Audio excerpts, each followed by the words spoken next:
राधे राधे। प्रणाम सभी को। वसुदेव सुतं देवं कंसचाणूरमर्दनं देवकी परमानंदं कृष्णं वंदे जगद्गुरुं। श्री कृष्णं वंदे जगद्गुरुं। कल श्लोक 30 तक की चर्चा हुई थी। आज आगे 31वां श्लोक। 24वें श्लोक से 30वें श्लोक के पूर्वार्ध तक भगवान ने कुल 12 प्रकार के यज्ञों का वर्णन किया और 30वें श्लोक के उत्तरार्ध में यज्ञ करने वाले साधकों की प्रशंसा की। अब भगवान आगे के श्लोक में यज्ञ करने से होने वाले लाभ और न करने से होने वाली हानि बताते हैं। यज्ञशिष्टामृतभुजो यान्ति ब्रह्म सनातनम नायं लोकोस्य यज्ञस्य कुतोऽन्यः कुरु सत्तमा।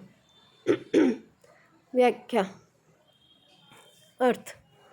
हे कुरुवंशियों में श्रेष्ठ अर्जुन, यज्ञ से बचे हुए अमृत का अनुभव करने वाले सनातन पर ब्रह्म परमात्मा को प्राप्त होते हैं। यज्ञ न करने वाले मनुष्य के लिए यह मनुष्य लोक भी सुखदायक नहीं है, फिर परलोक कैसे सुखदायक होगा। व्याख्या। यज्ञ शिष्टामृतभुजो यान्ति ब्रह्म सनातनम। यज्ञ करने से अर्थात निष्काम भाव पूर्वक दूसरों को सुख पहुँचाने से समता का अनुभव हो जाना ही यज्ञशिष्ट अमृत का अनुभव करना है। अमृत अर्थात अमरता का अनुभव करने वाले सनातन पर ब्रह्म परमात्मा को प्राप्त हो जाते हैं। स्वरूप से मनुष्य अमर है। मरने वाली वस्तुओं के संग से ही मनुष्य को मृत्यु का अनुभव होता है। इन वस्तुओं को संसार के हित में लगाने से जब मनुष्य असंग हो जाता है तब उसे स्वतः सिद्ध अमरता का अनुभव हो जाता है।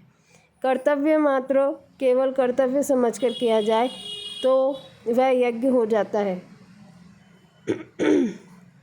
केवल दूसरों के हित के लिए किया जाने वाला कर्म ही कर्तव्य होता है। जो कर्म अपने लिए किया जाता है वह कर्तव्य नहीं होता, प्रत्युत कर्म मात्र होता है जिससे मनुष्य बनता है। इसलिए यज्ञ में देना ही देना होता है, लेना केवल निर्वाह मात्र के लिए होता है। शरीर यज्ञ करने के लिए समर्थ रहे, इस दृष्टि से शरीर निर्वाह मात्र के लिए वस्तुओं का उपयोग करना भी यज्ञ के अंतर्गत है। मनुष्य शरीर यज्ञ के लिए ही है। उसे मान बढ़ाई सुख आराम आदि में लगाना बंधन कारक है। केवल यज्ञ के लिए कर्म करने से मनुष्य बंधन रहित हो जाता है और उसे सनातन ब्रह्म की प्राप्ति हो जाती है। नायं लोकोस्य यज्ञस्य कुतोऽन्यः कुरु सत्तमा। जैसे तीसरे अध्याय के 8वें श्लोक में भगवान ने कहा कि कर्म न करने से तेरा शरीर निर्वाह भी सिद्ध नहीं होगा, ऐसे ही यहाँ कहते हैं कि यज्ञ न करने से तेरा यह लोक भी लाभदायक नहीं रहेगा, फिर परलोक का तो कहना ही क्या। केवल स्वार्थ भाव से कर्म करने से इस लोक में संघर्ष उत्पन्न हो जाएगा और सुख शांति भंग हो जाएगी तथा परलोक में कल्याण भी नहीं होगा। अपने कर्तव्य का पालन न करने से घर में भी भेद और संघर्ष पैदा हो जाता है, खटपट मच जाती है। घर में कोई स्वार्थी पेटू व्यक्ति हो तो घर वालों को उसका रहना सुहाता नहीं। स्वार्थ त्याग पूर्वक अपने कर्तव्य से सबको सुख पहुंचाना घर में अथवा संसार में रहने की विद्या है। अपने कर्तव्य का पालन करने से दूसरों को भी कर्तव्य पालन की प्रेरणा मिलती है। इससे घर में एकता और शांति स्वाभाविक आ जाती है। परंतु अपने कर्तव्य का पालन न करने से इस लोक में सुखपूर्वक जीना भी कठिन हो जाता है और अन्य लोकों की तो बात ही क्या है। इसके विपरीत अपने कर्तव्य का ठीक ठीक पालन करने से यह लोक भी सुखदायक हो जाता है और परलोक भी। इसी अध्याय के 16वें श्लोक में भगवान ने कर्मों का तत्व बताने की प्रतिज्ञा की थी। उसका विस्तार से वर्णन करके अब भगवान उसका उपसंहार करते हैं। एवं बहुविधा यज्ञा वितता ब्राह्मणो मुखे कर्मजान् विद्धि तान् सर्वान् एवं ज्ञात्वा विमोक्ष्यसे। इस प्रकार और भी बहुत तरह के यज्ञ वेद की वाणी में विस्तार से कहे गए हैं। उन सब यज्ञों को तू कर्मजन्य जान। इस प्रकार जानकर यज्ञ करने से तू कर्म बंधन से मुक्त हो जाएगा। व्याख्या। एवं बहुविधा यज्ञा वितता ब्रह्मणो मुखे। 24वें से 30वें श्लोक तक जिन 12 यज्ञों का वर्णन किया गया है, उनके सिवाय और भी अनेक प्रकार के यज्ञों का वेद की वाणी में विस्तार से वर्णन किया गया है। कारण कि साधकों की प्रकृति के अनुसार उनकी निष्ठाएं भी अलग अलग होती हैं और तदनुसार उनके साधन भी अलग अलग होते हैं। वेदों में सकाम अनुष्ठानों का भी विस्तार से वर्णन किया गया है, परंतु उन सबसे नाशवान फल की प्राप्ति होती है, अविनाशी की नहीं। इसलिए वेदों में वर्णित सकाम अनुष्ठान करने वाले मनुष्य स्वर्गलोक को जाते हैं और पुण्यशील होने पर पुनः मृत्युलोक में आ जाते हैं। इस प्रकार वे जन्म मरण के बंधन में पड़े रहते हैं। परंतु यहाँ उन सकाम अनुष्ठानों की बात नहीं कही गई है। यहाँ निष्काम कर्म रूप उन यज्ञों की बात कही गई है जिनके अनुष्ठान से परमात्मा प्राप्ति होती है। यान्ति ब्रह्म सनातनम। वेदों में केवल स्वर्ग प्राप्ति के साधन रूप सकाम अनुष्ठानों का ही वर्णन हो, ऐसी बात नहीं है। उनमें परमात्मा प्राप्ति के साधन रूप श्रवण, मनन, निधिध्यासन, प्राणायाम, समाधि आदि अनुष्ठानों का भी वर्णन हुआ है। उपयुक्त पदों में उन्हीं का लक्ष्य है। तीसरे अध्याय के 14वें-15वें श्लोकों में कहा गया है कि यज्ञ वेद से उत्पन्न हुए हैं और सर्वव्यापी परमात्मा उन यज्ञों में नित्य प्रतिष्ठित है। यज्ञों में परमात्मा नित्य प्रतिष्ठित रहने से उन यज्ञों का अनुष्ठान केवल परमात्मा तत्व की प्राप्ति के लिए ही करना चाहिए। कर्मज्ञान विद्धि तान सर्वान। 24वें से 30वें श्लोक तक जिन 12 यज्ञों का वर्णन हुआ है तथा उसी प्रकार वेदों में जिन यज्ञों का वर्णन हुआ है, उन सब यज्ञों के लिए यहाँ तान सर्वान पद आए हैं। कर्मज्ञान विद्धि पदों का तात्पर्य है कि सबके सब यज्ञ कर्मजन्य हैं, अर्थात कर्मों से होने वाले हैं। शरीर से जो क्रियाएं होती हैं, वाणी से जो कथन होता है और मन से जो संकल्प होते हैं, वे सभी कर्म कहलाते हैं। शरीर वांग मनोभिर्यत कर्म प्रारभते नरः। अर्जुन अपना कल्याण तो चाहते हैं, पर युद्ध रूप कर्तव्य कर्म को पाप मानकर उसका त्याग करना चाहते हैं। इसलिए कर्मज्ञान विद्धि पदों से भगवान अर्जुन के प्रति ऐसा भाव प्रकट कर रहे हैं कि युद्ध रूप कर्तव्य कर्म का त्याग करके अपने कल्याण के लिए तू जो साधन करेगा वह भी तो कर्म ही होगा। वास्तव में कल्याण कर्म से नहीं होता, प्रत्युत कर्मों से सर्वथा संबंध विच्छेद होने से होता है। इसलिए यदि तू युद्ध रूप कर्तव्य कर्म को भी निर्लिप्त रहकर करेगा तो उससे भी तेरा कल्याण हो जाएगा, क्योंकि मनुष्य को कर्म नहीं बांधते, प्रत्युत कर्म की और उसके फल की आसक्ति ही बांधती है। युद्ध तो तेरा सहज कर्म है, इसलिए उसे करना तेरे लिए सुगम भी है। एवं ज्ञात्वा विमोक्ष से। भगवान ने इसी अध्याय के 14वें श्लोक में बताया कि कर्म फल में मेरी स्पृहा नहीं है, इसलिए मुझे कर्म नहीं बांधते। इस प्रकार जो मुझे जान लेता है वह भी कर्मों से नहीं बनता। तात्पर्य यह है कि जिसने कर्म करते हुए भी उनसे निर्लिप्त रहने की विद्या को सीखकर उसका अनुभव कर लिया है, वह कर्म बंधन से मुक्त हो जाता है। फिर 15वें श्लोक में भगवान ने इसी बात को एवं ज्ञात्वा पदों से कहा। वहाँ भी यही भाव है कि मुमुक्षु पुरुष भी इसी प्रकार जानकर कर्म करते आए हैं। 16वें श्लोक में कर्मों से निर्लिप्त रहने के इसी तत्व को विस्तार से कहने के लिए भगवान ने प्रतिज्ञा की और यस ज्ञात्वा मोक्ष से शुभात पदों से उसे जानने का फल मुक्त होना बताया। अब इस श्लोक में एवं ज्ञात्वा विमोक्ष से पदों से ही उस विषय का उपसंहार करते हैं। तात्पर्य यह है कि फल की इच्छा का त्याग करके केवल लोक हितार्थ कर्म करने से मनुष्य कर्म बंधन से मुक्त हो जाता है। संसार में असंख्य क्रियाएं होती रहती हैं, परंतु जिन क्रियाओं से मनुष्य अपना संबंध जोड़ता है उन्हीं से वह बनता है। संसार में कहीं भी कोई क्रिया हो, जब मनुष्य उससे अपना संबंध जोड़ लेता है, उसमें राजी या नाराज होता है, तब वह उस क्रिया से बन जाता है। जब शरीर या संसार में होने वाली किसी भी क्रिया से मनुष्य का संबंध नहीं रहता, तब वह कर्म बंधन से मुक्त हो जाता है। यज्ञों का वर्णन सुनकर ऐसी जिज्ञासा होती है कि उन यज्ञों में कौन सा यज्ञ श्रेष्ठ है। इसका समाधान भगवान आगे के श्लोक में करते हैं। श्रेयान् द्रव्यमयादज्ञास ज्ञाने यज्ञ परन्तप सर्वं कर्माखिलं पार्थ ज्ञाने परिसमाप्यते। हे परंतप अर्जुन, द्रव्यमय यज्ञ से ज्ञान यज्ञ श्रेष्ठ है। संपूर्ण कर्म और पदार्थ ज्ञान में समाप्त हो जाते हैं। व्याख्या। श्रेयान् द्रव्यमयादज्ञास ज्ञान यज्ञ परन्तप। जिन यज्ञों में द्रव्यों तथा कर्मों की आवश्यकता होती है, वे सब यज्ञ द्रव्यमय होते हैं। द्रव्य शब्द के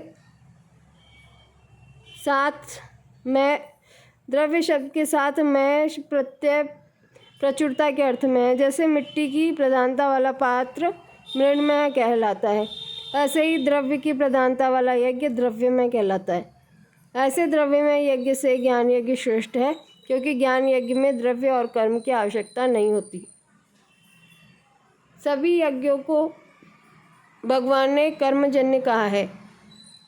यहाँ भगवान कहते हैं कि संपूर्ण कर्म ज्ञान यज्ञ में परिसमाप्त हो जाते हैं, अर्थात ज्ञान यज्ञ कर्मजन्य नहीं है।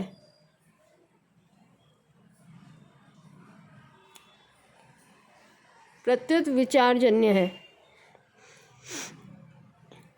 अतः यहाँ जिस ज्ञान यज्ञ की बात आई है, वह पूर्व वर्णित 12 यज्ञों के अंतर्गत आए ज्ञान यज्ञ का वाचक नहीं है, प्रत्युत आगे के श्लोक में वर्णित ज्ञान प्राप्त करने की प्रचलित प्रक्रिया का वाचक है।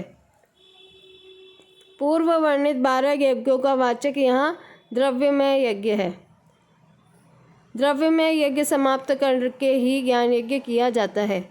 अगर सूक्ष्म दृष्टि से देखा जाए तो ज्ञान यज्ञ भी क्रियाजन्य ही है, परंतु इसमें विवेक विचार की प्रधानता रहती है। सर्वम कर्माखिलम पार्थ ज्ञाने परिसमाप्यते। सर्वम और अखिलम दोनों शब्द पर्यायवाची हैं और उनका अर्थ संपूर्ण होता है। इसलिए यहाँ सर्वम कर्म का अर्थ संपूर्ण कर्म और अखिलम का अर्थ संपूर्ण द्रव्य लेना ही ठीक मालूम देता है। जब तक मनुष्य अपने लिए कर्म करता है, तब तक उसका संबंध क्रियाओं और पदार्थों से बना रहता है। जब तक क्रियाओं और पदार्थों से संबंध रहता है, तभी तक अंतःकरण में अशुद्धि रहती है। इसलिए अपने लिए कर्म न करने से ही अंतःकरण शुद्ध होता है। अंतःकरण में 3 दोष रहते हैं: मल, विक्षेप और आवरण। अपने लिए कोई भी कर्म न करने से, अर्थात संसार मात्र की सेवा के लिए ही कर्म करने से, जब साधक के अंतःकरण में स्थित मल और विक्षेप दोनों मिट जाते हैं, तब वह ज्ञान प्राप्ति के द्वारा आवरण दोष को मिटाने के लिए कर्मों का स्वरूप से त्याग करके गुरु के पास जाता है। उस समय वह कर्मों और पदार्थों से ऊंचा उठ जाता है, अर्थात कर्म और पदार्थ उसके लक्ष्य नहीं रहते, प्रत्युत एक चिन्मय तत्व ही उसका लक्ष्य रहता है। यही संपूर्ण कर्मों और पदार्थों का तत्वज्ञान में समाप्त होना है। ज्ञान प्राप्ति की प्रचलित प्रक्रिया।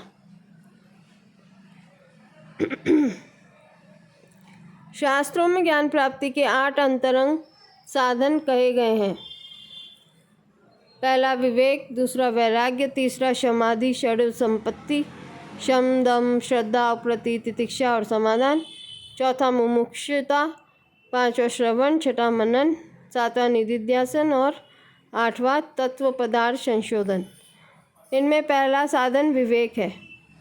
सत और असत को अलग अलग जानना विवेक कहलाता है। सत असत को अलग अलग जानकर असत का त्याग करना अथवा संसार से विमुख होना वैराग्य कहलाता है। इसके बाद समाधि, षड् संपत्ति आती है। मन को इंद्रियों के विषयों से हटाना शम है, इंद्रियों को विषयों से हटाना दम है, ईश्वर शास्त्र आदि पर पूज्य भाव पूर्वक प्रत्यक्ष से भी अधिक विश्वास करना श्रद्धा है, वृत्तियों का संसार की ओर से हट जाना उपरति है, सर्दी गर्मी आदि द्वंद्वों को सहना, उनकी उपेक्षा करना तितिक्षा है, अंतःकरण में शंकाओं का न रहना समाधान है। इसके बाद चौथा साधन है मुमुक्षुता। संसार से छूटने की इच्छा मुमुक्षुता है। मुमुक्षुता जागृत होने के बाद साधक पदार्थों और कर्मों का स्वरूप से त्याग करके श्रोत्रिय और ब्रह्मनिष्ठ गुरु के पास जाता है। गुरु के पास निवास करते हुए शास्त्रों को सुनकर तात्पर्य का निर्णय करना तथा उसे धारण करना श्रवण है। श्रवण से प्रमाणगत संशय दूर होता है।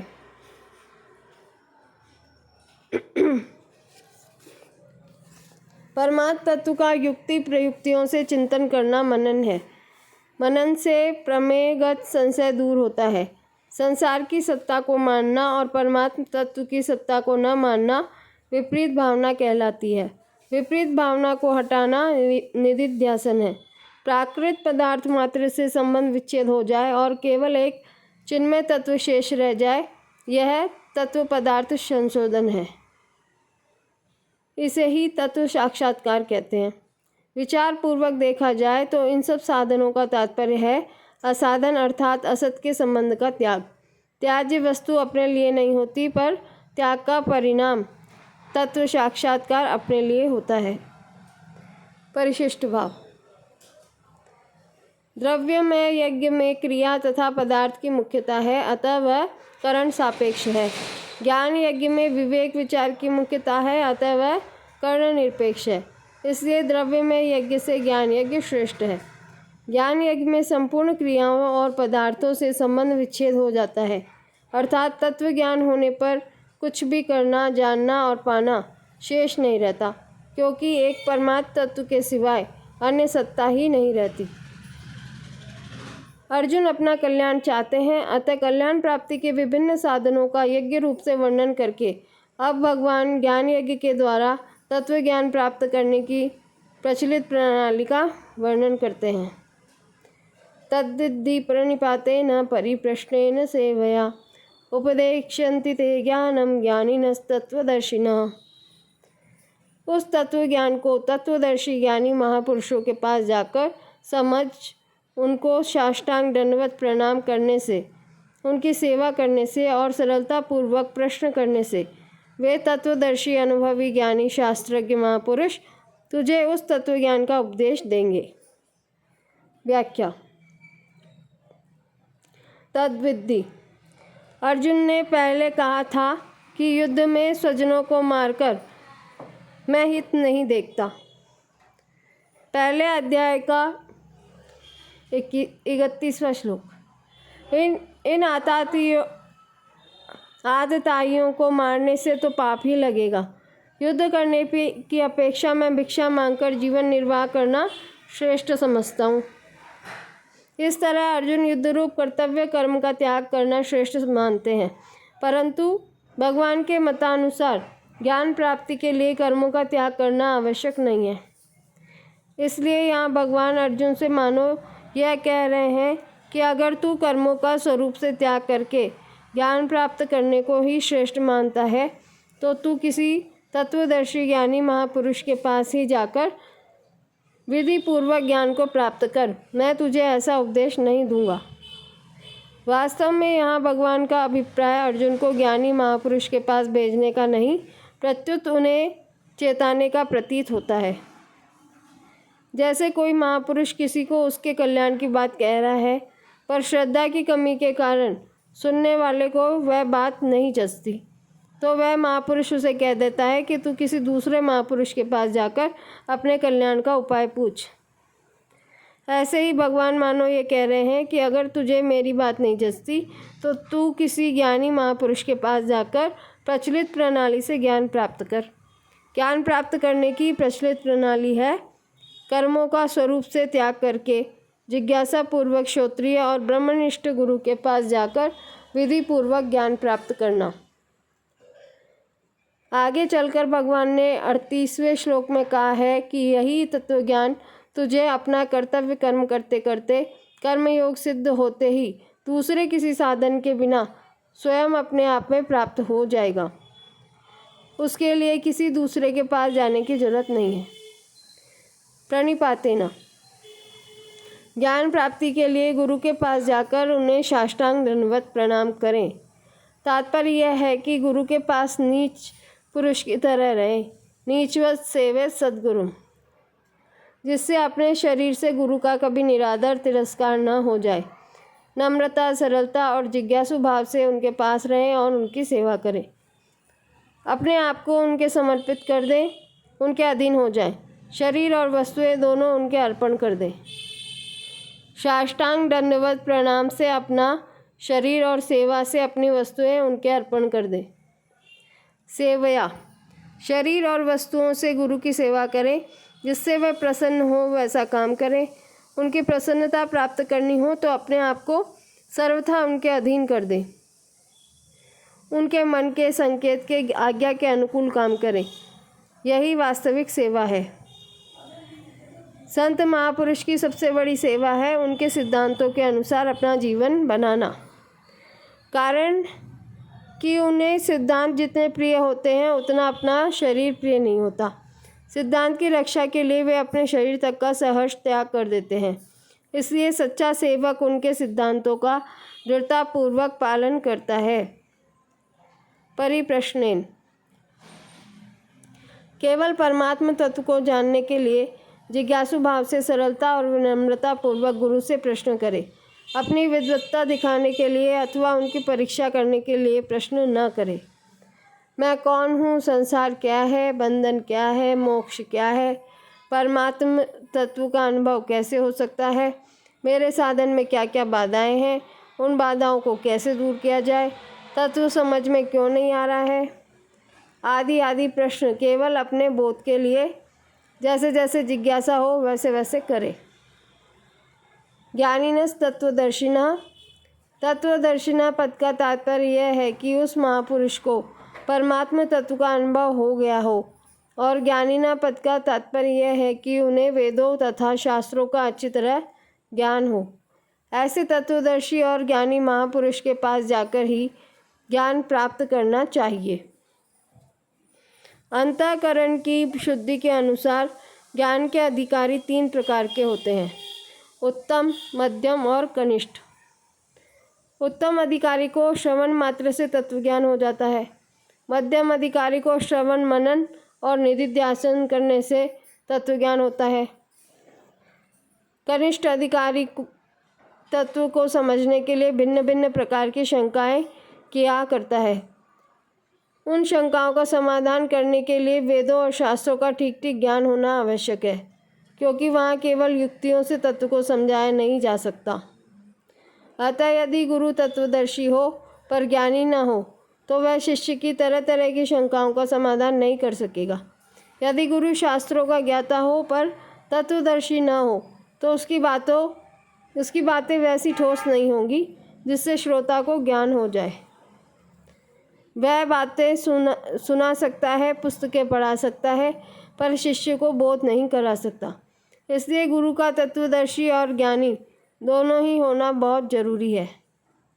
उपदेशन्ति ते ज्ञानम, महापुरुष को दंडवत प्रणाम करने से, उनकी सेवा करने से और उनसे सरलतापूर्वक प्रश्न करने से वे तुझे तत्व ज्ञान का उपदेश देंगे। इसका यह तात्पर्य नहीं है कि महापुरुष को इन सब की अपेक्षा रहती है। वास्तव में उन्हें प्रणाम, सेवा आदि की किंचन मात्र भी भूख नहीं होती। यह सब कहने का भाव है कि जब साधक इस प्रकार जिज्ञासा करता है और सरलतापूर्वक महापुरुष के पास जाकर रहता है, तब उस महापुरुष के अंतःकरण से उसके प्रति विशेष भाव पैदा होते हैं, जिससे साधक को बहुत लाभ होता है। यदि साधक इस प्रकार उनके पास न रहे तो ज्ञान मिलने पर भी वह उसे ग्रहण नहीं कर सकेगा। ज्ञानम पद यहाँ तत्व ज्ञान अथवा स्वरूप बोध का वाचक है। वास्तव में ज्ञान स्वरूप का नहीं होता, प्रत्युत संसार का होता है। संसार का ज्ञान होते ही संसार से संबंध विच्छेद हो जाता है और स्वतः सिद्ध स्वरूप का अनुभव हो जाता है। उपदेशन्ति पद का यह तात्पर्य है कि महापुरुष ज्ञान का उपदेश तो देते हैं, पर उससे साधक को बोध हो ही जाए ऐसा निश्चित नहीं है। आगे 39वें श्लोक में भगवान ने कहा है कि श्रद्धावान पुरुष ज्ञान को प्राप्त करता है। श्रद्धावान लभते ज्ञानम। कारण कि श्रद्धा अंतःकरण की वस्तु है, परंतु प्रणाम, सेवा, प्रश्न आदि कपट पूर्वक भी किए जा सकते हैं।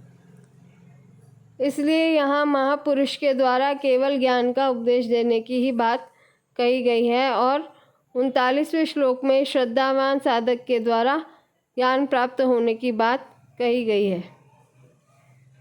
अब इससे आगे के श्लोक की चर्चा कल करेंगे। और कल है गीता जयंती, तो कल समय निकाल कर सबको गीता पाठ जरूर करना चाहिए। दिन में एक बार पूरे 18 अध्याय का पाठ, पहले अध्याय से 18वें अध्याय तक, और फिर गीता जी की आरती, हो सके तो नित्य पठनीय 5 श्लोक। राधे राधे।